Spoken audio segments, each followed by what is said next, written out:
तुमच्या जाहिरातीसाठी एक संधी मोठ्या प्रेक्षकांपर्यंत पोहोचवा. व्यवसाय असो किंवा इव्हेंट, विकासनामा सोबत जाहिरात करा. स्क्रीनवरील नंबरवर आजच संपर्क करा. विकासनामा, तुमचा आवाज, तुमची जाहिरात. तसंच विकासनामाला सबस्क्राईब करा आणि अपडेटेड रहा.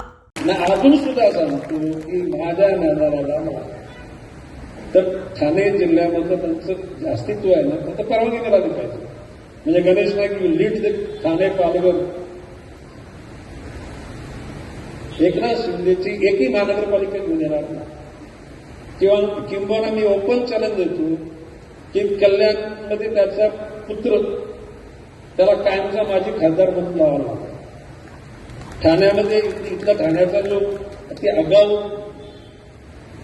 खासदार, त्याला मी तसं ओपन सांगितलं, तुला माझी कायमचं आयुष्यभर माझी खासदार म्हणून त्याला लावा.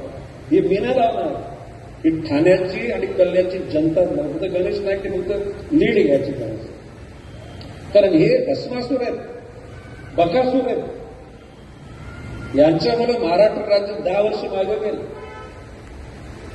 त्यांनी इतक्या मोठ्या प्रमाणामध्ये पापं केली. ही पापं जर उजागर झाली ना, यांच्या जागा जेलमध्ये असतात. मी कधी लुस्टॉप करत नाही. I have got total evidence with me. आणि म्हणून माझं म्हणणं आहे की अजून सुधरा.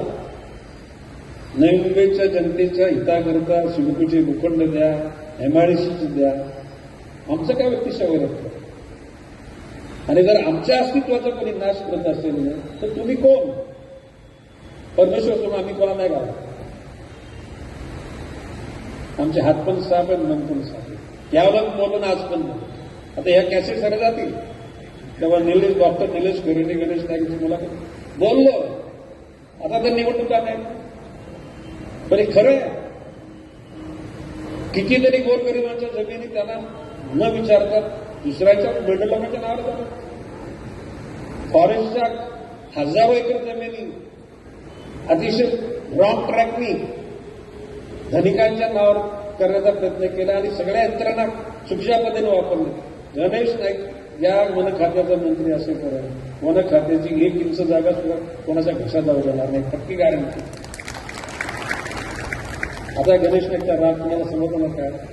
माझं काय वाटतंय, या नाईमध्ये कुठल्या हरीच्या लालने सांगा गणेश नाईकची कोणाचा वाद आहे? नाईक कुटुंबाने कोणाची? आता काही लोकांना गणेश नाईकाने भूखंड अरे आमच्याकडे प्लॉट आहेत ना, आम्ही पूर्ण एफएसए अजून वापरले जातो, अर्धा एफएसए वापरणे एवढे आमच्याकडे जागा आहे. आणि मी विनम्रपणे सांगतो, कलेक्टिव्ह फार्मिंग आणि कॉन्ट्रॅक्ट फार्मिंगच्या अनुषंगानं कॉन्ट्रॅक्ट फार्मिंग आणि कलेक्टिव्ह फार्मिंग ही कायदा नंतर आला.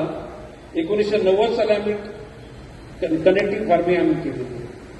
तर आम्हाला कोणी शांतपणे शिकायची गरज नाही. साहेब, तुमच्या जाहिरातीसाठी एक संधी मोठ्या प्रेक्षकांपर्यंत पोहोचवा. व्यवसाय असो किंवा इव्हेंट, विकासनामा सोबत जाहिरात करा.